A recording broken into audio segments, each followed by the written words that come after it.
అండగా నిలబడ్డం.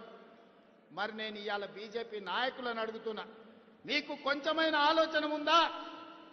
మీ చీము నెత్తురు రక్తం ఎక్కడికి పోయింది?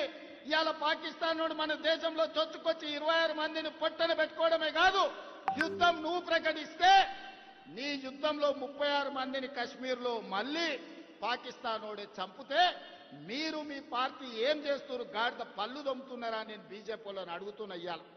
ఇవాళ జరిగిన పరిణామాలు, ఈ దేశంలో బీజేపీ చేస్తున్న రాజకీయాలను ఈ దేశ ప్రజలు ఆలోచన చేయాలి.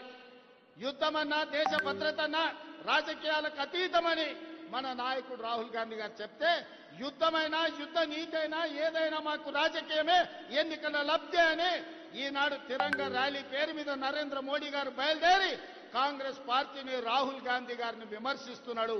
ఇది ఎక్కడి నీతి అని నేను బీజేపీ నాయకులను అడుగుతున్నా. ఇవాళ కాంగ్రెస్ ను ఎందుకు విమర్శిస్తున్నారు? 67లో చైనాను ఓడించినందుకు విమర్శిస్తురా? 71లో పాకిస్తాన్ ని 2 ముక్కలు చేసినందుకు ఓడిస్తురా? మొన్న జరిగిన పహల్గాం దాడిలో నీకు అండగా నిలబడి నీకు మద్దతు ఇచ్చి యుద్ధం చేయమని వీర తిలకం దిద్ది మేం పంపిస్తే నువ్వు బుద్ధిమంతుడికి సర్ది కడతానంట బొడ్రాయి కాడ ఫోన్ చేసి బోర్ల బుక్కల వండుకున్నాను. మేం నరేంద్ర మోడీ గారికి వీర తిలకం దిద్ది యుద్ధం చేయాలి అంటే నేను యుద్ధం విరమించుకున్నా అని చెప్పి ఈ రోజు మోడీ గారు ట్రంప్ బెదిరిస్తే యుద్ధాన్ని ఆపేసి ఇవాళ బీజేపీ వాళ్లకు ఏం చూసి తిరంగ ర్యాలీ చేస్తున్నారే? ఎవరి కోసం తిరంగ ర్యాలీ చేస్తున్నారు? యుద్ధంలో చచ్చిపోయిన సైనికుల గురించి ఒక్కసారి ఆలోచన చేసిండ్రా? పహల్గాంలో చచ్చిపోయిన భారతీయులైన అమాయకుల గురించి ఆలోచన చేసిండ్రా? యుద్ధం సందర్భంగా పాకిస్తాన్ పేల్చిన లాంచర్లతో కశ్మీర్లో చనిపోయిన సైనిక పౌరుల గురించి ఆలోచన చేసిండ్రా? ఇవాళ దేనికోసం బీజేపీలు తిరంగ ర్యాలీ తీస్తున్నారని నేను అడుగుతున్నా. ఆనాడు పాకిస్తాన్ మీ మీదకి వచ్చినప్పుడు మేం కావాల్సి వచ్చిందా?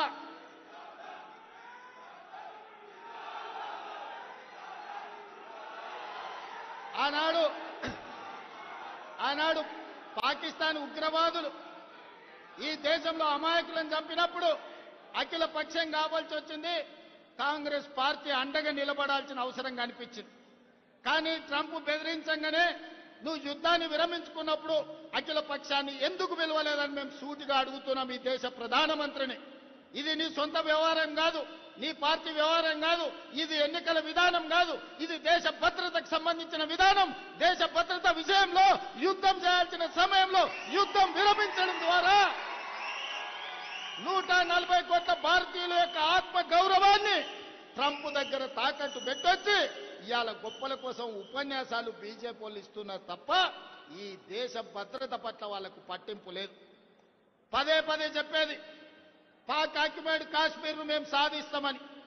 ఇవాళ నేను అడుగుతున్న బీజేపీ వాళ్ళని, పీఓకేను గుంజుకోవద్దని ఎవరు చెప్పారు?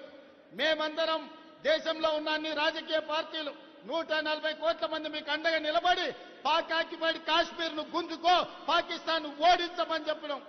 బెలూచిస్తాన్ విడగొట్టి ఇంకో దేశంగా ఏర్పాటు చేయమని చెప్పినాం. బెలూచిస్తాన్ విడదీసే శక్తి నీకు లేదు, పీఓకే తెచ్చే శక్తి నీకు లేదు.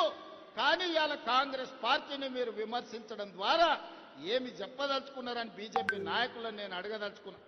అందుకే మిత్రులారా, ఈరోజు దేశంలోనే పెద్ద కంటోన్మెంట్ మన పార్లమెంటు నియోజకవర్గంలో ఉంది. సికింద్రాబాద్ కంటోన్మెంట్ అంటే ఈ దేశ భద్రతకు గుండెకాయ. ఈ రోజు ఇక్కడున్న సైనికులే ఈ యుద్ధంలో పాల్గొని ఈ తెలంగాణలో ముఖ్యంగా ఇక్కడ తయారు చేసిన యుద్ధ విమానాలే ఈ రోజు యుద్ధంలో దేశం యొక్క గౌరవాన్ని నిలబెట్టినాయి. మోడీ గారు తెచ్చిన రాఫెల్ యుద్ధ విమానాలు మన పాకిస్తాన్ కూల్చింది. ఎన్ని కూల్చిందో రాఫెల్ గురించి చెప్పమంటే ఈరోజు చర్చ లేదు.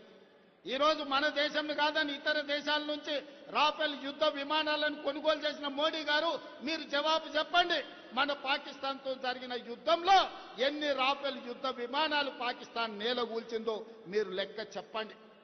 గొప్పల కోసం వేల కోట్ల రూపాయల కాంట్రాక్టులు మీకు కావాల్సిన వాళ్ళకి ఇచ్చి ఇవాళ రాఫెల్ యుద్ధ విమానాలు కొన్నారు.